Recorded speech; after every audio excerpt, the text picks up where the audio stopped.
Untuk contoh yang investasi pada instrumen ekuitas, di sini si Pilsner sebagai induk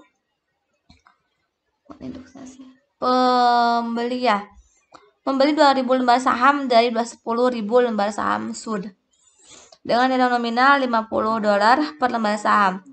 Lalu di sini net income sudah 50.000, surplus evaluasi 10.000, dan adanya dividen yang dibayarkan tanggal 1 November sebesar 20.000. Maka transaksi yang bisa kita jurnal pada saat pertama kita si Pilsen membeli, ada penambahan investasi di kedua metode. Di kreditnya ada cash sesuai dengan jumlah yang dibeli. Itu dari lembar dikalikan dengan nilai si sahamnya 50. Kalau kita menggunakan ada nilai wajar, maka yang digunakan yang menjadi pengali itu nilai wajar.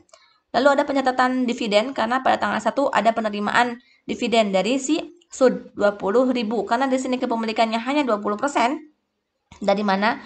Dari 2.000 dibagi 10.000, maka jumlah kas yang terima dari dividen ini hanya 4.000. Untuk cost, dividen income, equity, investasi di SUD. Yang jurnal penyesuaian atas tadi ya, pengakuan laba, baik itu laba bersih ataupun adanya penyesuaian surplus evaluasi di cost method, no entry. Sedangkan di equity itu ada penambahan investasi. Untuk pengalinya dikalikan sesuai dengan jumlah labanya, kali presentasi yang dibelinya, dikali jangka waktu pada saat dia membeli. Pada saat si Pilsen membeli si SUD per 1 Juli.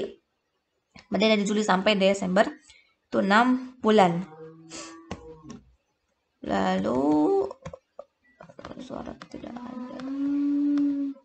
Nah, di sini ada goodwill akan timbul ketika terjadi selisih harga antara harga akuisisi dengan nilai aset bersih yang diperoleh tadi kan, kayak tadi si A membeli 80% kepemilikan si B seharga 40 juta, sedangkan nilai aset bersih dari si B itu hanya 30 juta, maka ada selisih 10 juta. Nah, selisih itu dikatakan sebagai goodwill. Dampak perubahan nilai terhadap alokasi. Jika nilai tercatat, jika nilai wajar, jika si tadi ya, jika tadi si A membeli si B itu lebih besar, 40 juta, lebih besar dari nilai tercatat aset bersihnya yaitu 30 juta, maka alokasi pada aset-asetnya itu akan menjadi positif. Sedangkan jika nilai wajarnya itu lebih kecil, contoh A membeli si B ini 20 juta, sedangkan nilai tercatat dari aset bersihnya itu 30 juta, maka alokasinya akan menjadi negatif. Sehingga untuk amortisasinya itu akan berdampak pada untuk alokasinya yang positif, maka amortisasinya akan menjadi negatif. Begitupun yang sebaliknya, jika alokasinya negatif, maka amortisasinya akan menjadi positif. Nah, ini untuk menghitung saldo investasi akhir. Untuk menghitung saldo investasi akhir, dengan menjumlahkan dari saldo awal investasi. Saldo awal investasi ini ketika si A membeli si B dengan harga berapa? Itu saldo awal investasi. Dikurangi dengan dividen yang diterima. Jadi untuk menghitung dividen ini dari jumlah dividen yang dibagikan oleh si B. Berapa dikalikan dulu ya dengan presentasi kepemilikannya.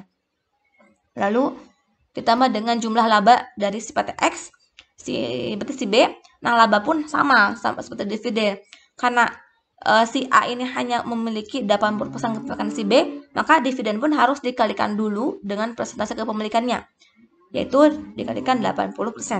Lalu dijumlah atau dikurangkan dengan amortisasi akun-akun yang mengalami perubahan nilai seperti yang tadi, mendampak pada saldo akhir investasi.